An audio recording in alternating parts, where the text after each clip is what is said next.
one story. I have few jokes and stories for you, which I never miss. I'll read out, it's a beautiful one line, one story.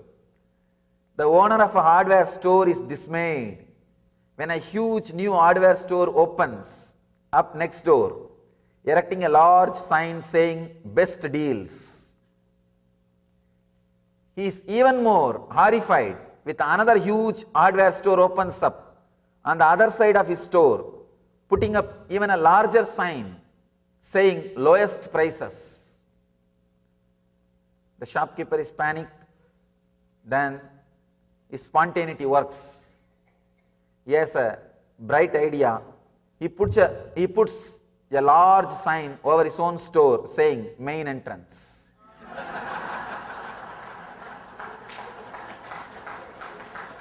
Understand? One idea solved his whole problem.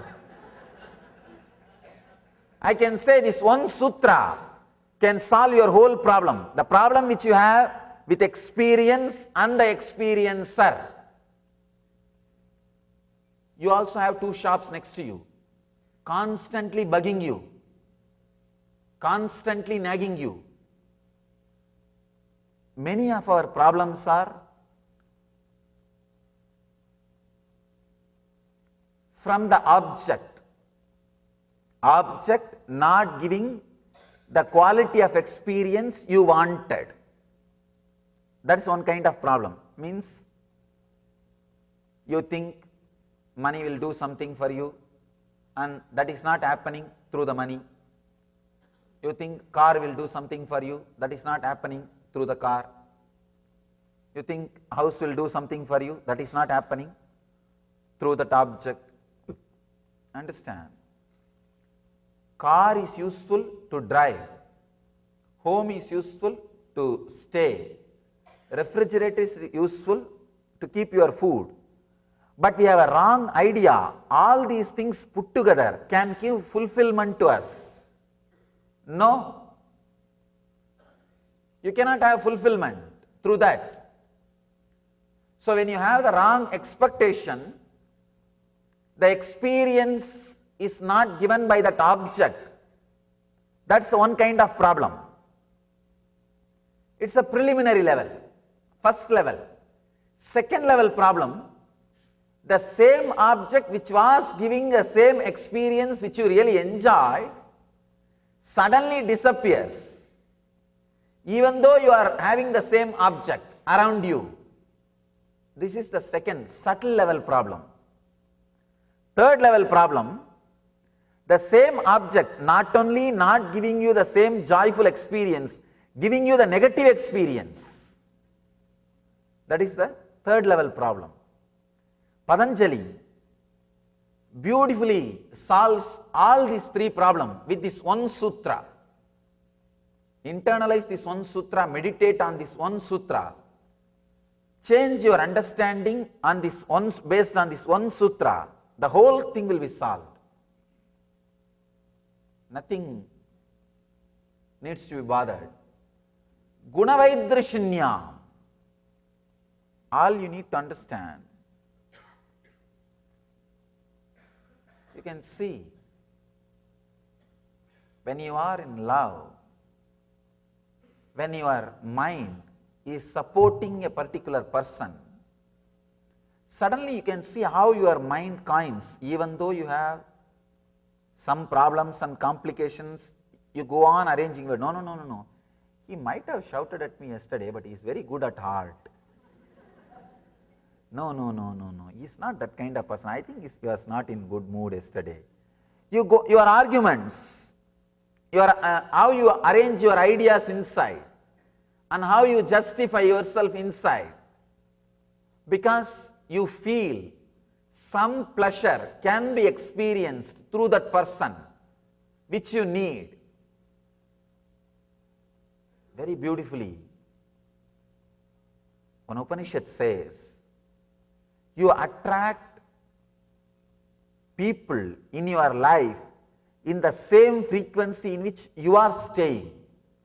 Please understand, Many people come and tell me, Swamiji, I don't know, I always attract abusive people around me. No, look inside. You must be carrying that self-pity. You may be enjoying subtly, unconsciously, somebody abusing you. When people abuse, suddenly you have self-pity, you give attention to yourself. See, the mental setup becomes such, the society gives you attention only if you are suffering. Just yesterday I was reading a magazine in the flight. It says 83% of women exaggerate their pain or symptoms, and 76% of men exaggerate their pains and symptoms. Can you imagine? 83% means practically almost all the diseases and pains and sufferings are exaggeration. Because society goes on creating a mental setup. You are attended only if there is some repair. Otherwise not. So with this mental setup, your unconscious learns. It constantly creates the need for craving for the attention. When you don't have attention from others, you create a self-pity, sympathy. Only then you will give attention to yourself. Otherwise, constantly you are attending the TV. Where is the time to attend yourself? So mind creates a self-pity. Please understand this self-pity mental setup. That is what I call hell. We have different kinds of hells. One is self-pity, guilt. Don't think hell is geographical. No, it is psychological. It is psychological. It is not geographical. We have different kinds of hells described in Garuda Purana. They say that there will be big oil well which will be boiling, you will be soaked inside, and a hot iron rod will be put inside your eyes. Now all these things are different mental depression you go through. I have studied thoroughly. I actually spent little time with that Garuda Purana and studied that hell descriptions. Please understand, if you go through a guilt, a deep guilt, in this region, the heart region, you will see something heavy, very heavy. And if you go through a self-pity, you will have every skin, every pore, you will have pain on every pore. The same thing only they are describing there. I actually saw for each sin what punishment they describe in that Garuda Purana. Please understand, our masters are so clear and their intelligence into the human consciousness is so thorough. For example, if you have done something which really creates a deep guilt in you, what kind of physical pain you will go through? Actually, every emotion creates particular kind of a pain in your body. So usually the guilt creates heaviness in this area. They give you the same, they describe the hell in a way that a big stone will be kept on your chest. The experience which you will go through with that emotion is graphically described. I can say they have made a cartoon. They made a cartoon. The graphic definition, the graphic expression of what you will go through is only the hell. That is what is hell. Maybe when you create that deep self-sympathy, you attract people constantly who abuse you. That is what Garuda Purana may be describing. All the demons will be around you, constantly poking at you.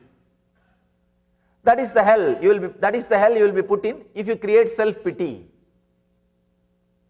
And it's true, you will be creating that kind of hell around you.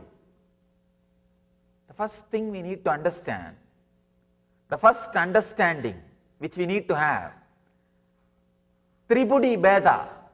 In Vedanta we have this beautiful word, the Tripudi, the object experienced and the subject experiencer and the experience happening between the two, all the three are not logically connected.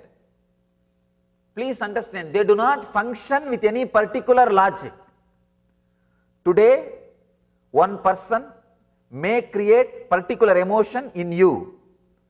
Tomorrow, the same person may create different emotion in you. You can see, it is just tipping only. This side you tip or that side you tip, that's all. Sometimes the same person, you start saying, oh, he did not do anything wrong to me, but somehow I didn't like his energy at all. I don't understand what do you mean by the word energy. We have our own words. Another big problem.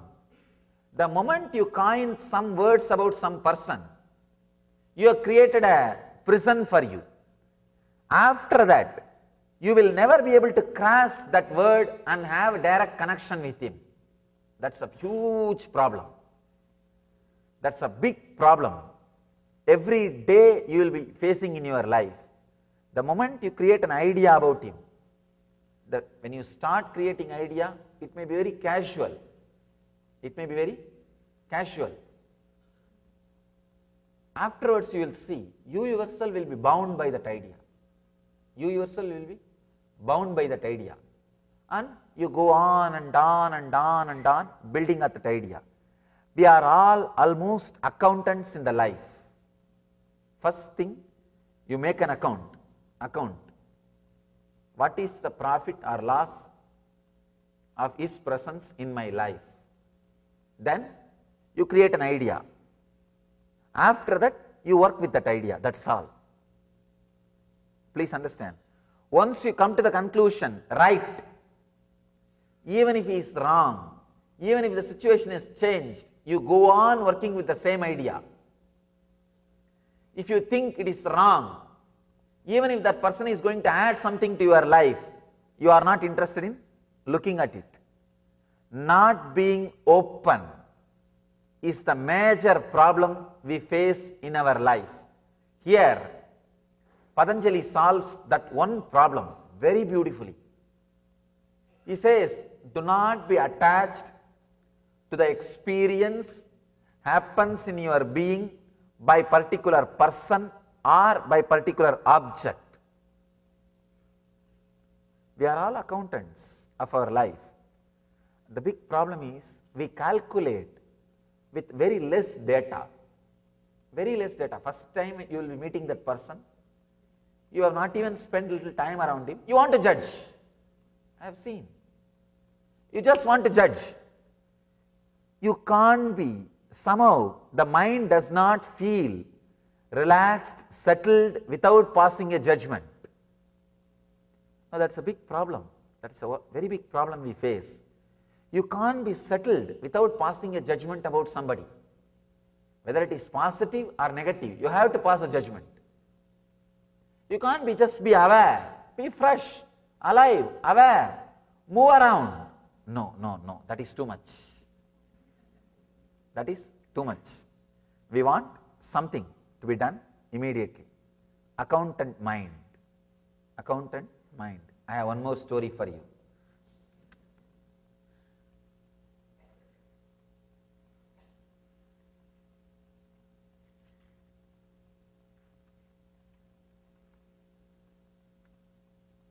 A company director is interviewing candidates for an important position and decides to select the individual who can answer the question, how much is 2 plus 2? The first candidate is an engineer. He pulls out a slide rule and shows, oh, the answer is 4. The second candidate is a lawyer. He states that in case of Jones PR, 2 plus 2 was proven to be 4. So here is also 4. The final candidate is an accountant. When asked, what is 2 plus 2? The accountant slips out of his chair, checks to see if anyone is listening at the door, then whispers, did you have a particular number in mind?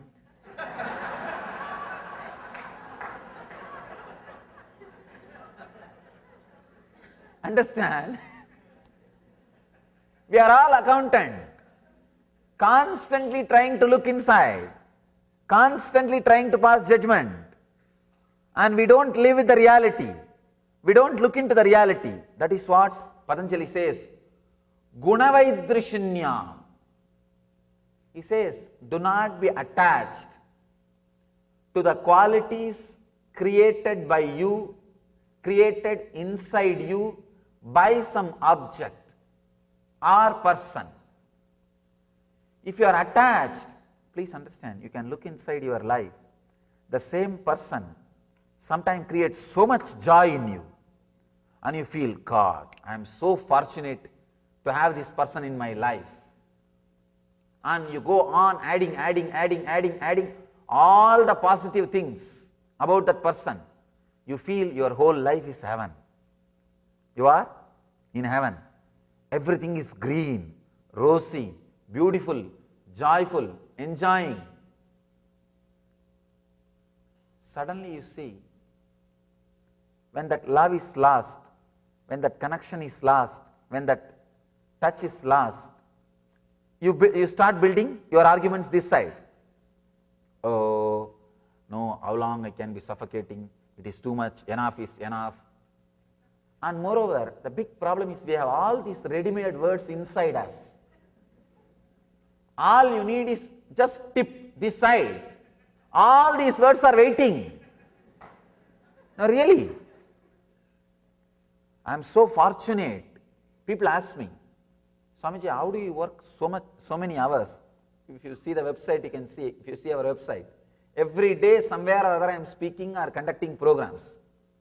They ask me, how do you work so many hours, Swamiji? You travel so much continuously, day in and day out.